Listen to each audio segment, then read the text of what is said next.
નમસ્કાર વિદ્યાર્થી મિત્રો, સુપર એકેડેમીની ઓનલાઈન વિડિયો લેક્ચર સિરીઝમાં તમારું હાર્દિક સ્વાગત છે. આપણે આગળના લેક્ચરની અંદર પ્રમેય 6.1 અને 6.2 જોયો હતો. આજે આપણે હવે કેટલાક ઉદાહરણ જોઈશું. તો ઉદાહરણ નંબર 1, જો કોઈ રેખા ત્રિકોણ ABC ની બાજુઓ AB અને AC ને અનુક્રમે D અને E બિંદુમાં છેદે છે તથા BC ને સમાંતર છે, તો સાબિત કરો કે AD ના છેદમાં AB બરાબર AE ના છેદમાં AC. એટલે કે આપણે આગળ જે બે પ્રમેય જોયા હતા એનો ઉપયોગ આપણે આ દાખલાની અંદર કરવાનો છે. તો આપણે પહેલા જોઈએ ત્રિકોણ ABC માટે.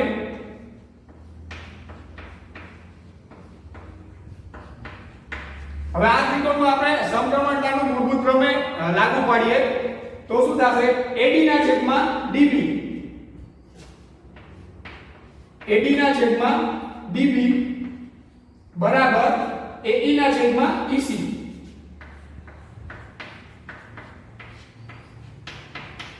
હવે આપણે પ્રતિપ્રમેયનો ઉપયોગ કરશું અને બે બાજુ +1 એટલે કે 1 ઉમેરીશું. પણ આપણે સાધ્યની અંદર શું આપેલું છે? AD ના છેદમાં AB. એટલે એના માટે આપણે શું કરશું? જો બંને બાજુ 1 ઉમેરીએ તો તમારું જે AD છે ઈ જતું રહે. એટલે આપણે બે બાજુ ઉલટાવી નાખીએ. તો બંને બાજુ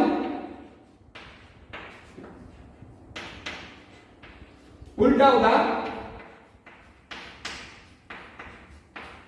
શું થઈ જશે? DB ના છેદમાં AD.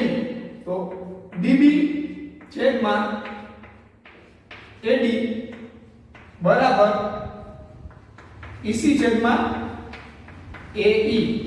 હવે શું કરી? બંને બાજુ એક ઉમેરતા.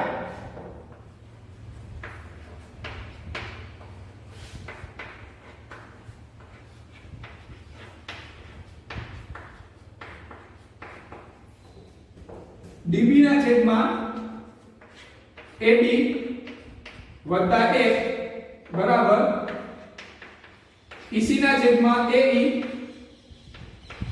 વત્તા 1. હવે આપણે બે બાજુ લસા લઈ લઈએ.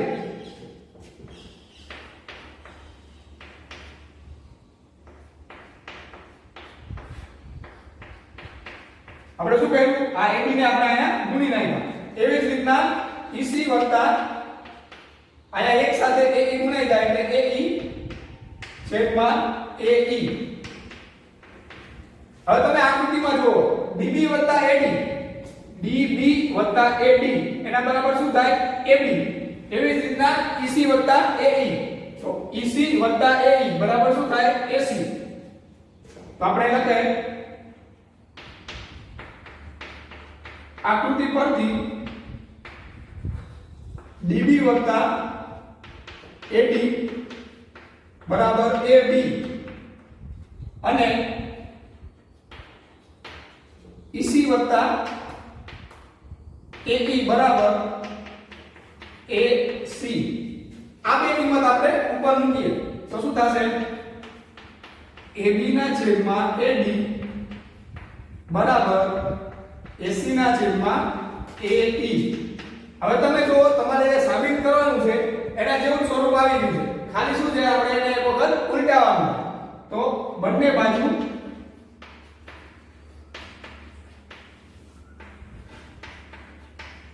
ઉલટાવતા શું થઈ જશે? AD ના છેદમાં AB બરાબર AE ના છેદમાં AC.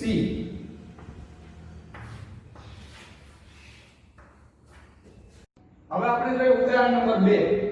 સમલંબ ચતુષ્કોણ ABCD માં AB સમાંતર DC છે. તો AB સમાંતર DC છે.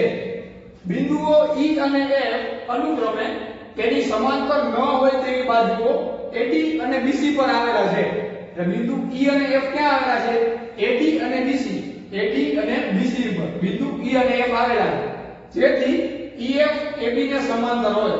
એટલે EF AB ને સમાંતર હોય તો સાબિત કરો કે AE ના છેદમાં ED બરાબર BF ના છેદમાં FC. હવે આની અંદર આપેલો છે સમલંબ ચતુષ્કોણ અને આપણને જે બે પ્રમેય જોયા હતા આપણે એ શેના માટે હતા?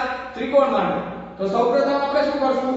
તો A અને C ને જોડતી એક વિકર્ણ દોરશું જે આપણને આ કયા બિંદુમાં છેદશે? G બિંદુમાં. G બિંદુમાં છેદશે. તો આપણે સૌપ્રથમ શું લખી? સૌપ્રથમ AC દોરો જે EF ને G બિંદુમાં છેદે.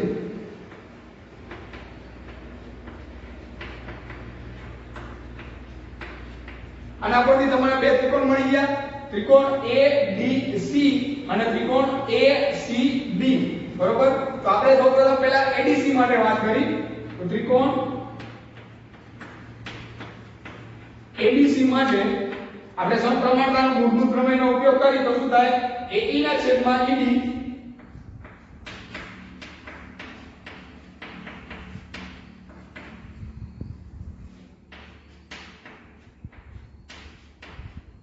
અહીંયા શું આવશે? AG ના છેદમાં GC. તમારે જે સાબિત કરવાનું છે AE ના છેદમાં ED એક બાજુ તમારી આવી ગઈ. આપણે આને આપણે સમીકરણ નંબર 1. હવે આપણે બીજો ત્રિકોણ વિચારીએ, ત્રિકોણ ACB. તો ત્રિકોણ ACB માટે સમપ્રમાણતાનું મૂળભૂત પ્રમેય આપણે આમાં વાપરીએ તો શું થશે? DF ના છેદમાં FC.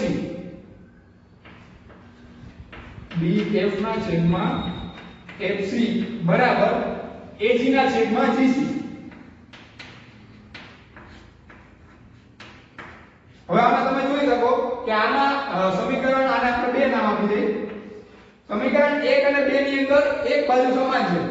બરોબર? તો આપણે બે સમીકરણને સરખાવીએ.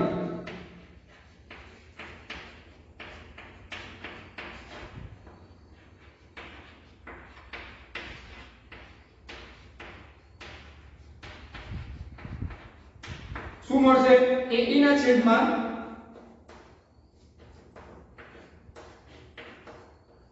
ED બરાબર BF ના છેદમાં FC. હવે જુઓ તો તમારે શું સાબિત કરવાનું છે? AE ના છેદમાં ED બરાબર BF ના છેદમાં FC. હવે આપણે લઈશું ઉદાહરણ નંબર 3. આકૃતિમાં PS ના છેદમાં SQ, PS ના છેદમાં SQ બરાબર PT ના છેદમાં PR અને ખૂણો PST બરાબર ખૂણો PRT. તો સાબિત કરો કે ત્રિકોણ PQR સમદ્વિબાજુ ત્રિકોણ છે. તો હવે જો આપણે જે સમપ્રમાણતાનું મૂળભૂત પ્રમેય હતું એના પ્રતિપ્રમેયમાં શું હતું કે કોઈ પણ બે બાજુનું સમાન ગુણોત્તરમાં વિભાજન થાય તો ત્રીજી બાજુને સમાંતર હોય. તો આપણે જો PS ના છેદમાં SQ અને બરાબર PT ના છેદમાં TR એટલે કે બાજુ PQ અને PR નું શું થાય છે? સમાન ગુણોત્તરમાં વિભાજન. તો એના પરથી તમે લખી શકો કે ST છે એ કોને સમાંતર હશે? QR ને. તો આપણે આ લખીએ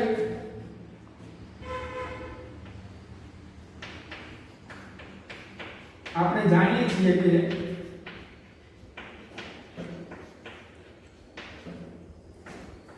PS ના છેદમાં ST બરાબર PT ના છેદમાં PR. તો આના પરથી શું લખાય? ST જે કોને સમાંતર થશે? QR ને. ST સમાંતર QR. અહીંયા આપણે લખીશું પ્રમેય નંબર છે 6.2 પ્રતિપ્રમેય. તો આપણે ખાલી અહીંયા પ્રતિપ્રમેય લખીએ.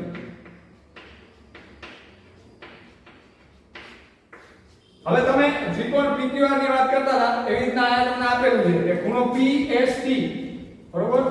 ખૂણો PST બરાબર ખૂણો PRQ. આને સમીકરણ નંબર 1 આપીએ. હવે તમે આ બાજુ PQ ની વાત કરતા હોય તો આ ખૂણો PST અને ખૂણો PQR જે આ ખૂણો છે એ બે શું થશે? સરખા થશે કારણ કે અનુકોણો સમાન હોય. તો અહીં તમે લખી શકો કે ખૂણો PST બરાબર ખૂણો PQR કારણ કે અનુકોણો સમાન હોય. અને આપણે સમીકરણ નંબર 2 આપીએ. સમીકરણ 1 અને 2 માં એક બાજુ સમાન છે તો બીજી બાજુ સમાન થાય તો લખી શકો ખૂણો PRQ બરાબર ખૂણો PQR. હવે જો બે ખૂણા સમાન હોય તો એને અનુરૂપ બાજુઓ પણ શું હોય? સમાન. તો ખૂણો PRQ અને અનુરૂપ બાજુ સામેની કઈ થશે? SQ. તો એના પરથી લખી શકો કે SQ બરાબર ખૂણો PQR PQR તો આ ખૂણાની સામેની બાજુ TR બરાબર તો હવે તમે લખી શકો જો અહીંયા બે બાજુ સમાન આવી અહીંયા બે ખૂણા અને આ ખૂણા આપેલા તો આના પરથી લખી શકો કે ત્રિકોણ PQR સમદ્વિબાજુ ત્રિકોણ છે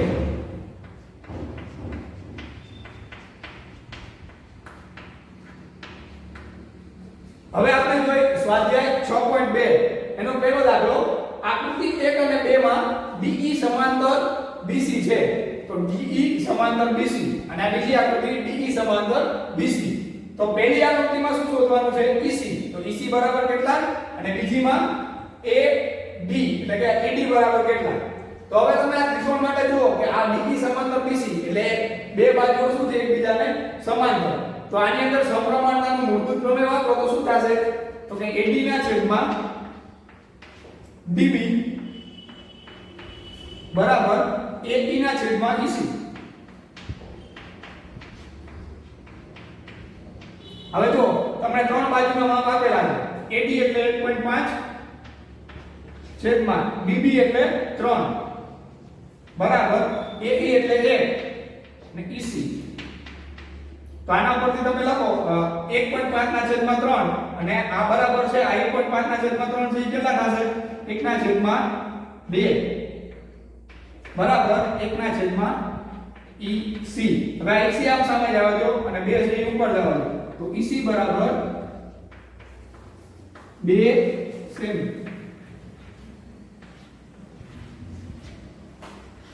એવી જ રીતના તમે બીજી આકૃતિ જુઓ તો એની અંદર પણ આપણે સમપ્રમાણતાનું મૂળભૂત પ્રમેય વાપરીશું તો શું થશે AD ના છેદમાં DB બરાબર AE ના છેદમાં EC આની અંદર આપણે AD ની કિંમત શોધવાની તો આયા BD DB ની વેલ્યુ કિંમત શું આપેલી છે AD ના છેદમાં 7.2 બરાબર AE ના છેદમાં EC AE ના છેદમાં EC એટલે 1.8 ના છેદમાં 5.4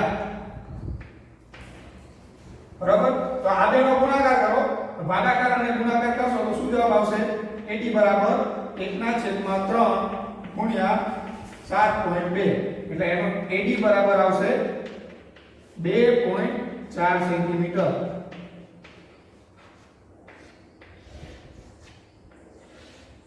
વિદ્યાર્થી મિત્રો આ લેક્ચરની અંદર તમને કાંઈ પણ પ્રશ્ન હોય તો તમે અમને કમેન્ટમાં જણાવી શકો છો અમારી ચેનલ સુપર એકેડેમીને લાઈક કરો શેર કરો અને સબસ્ક્રાઇબ કરો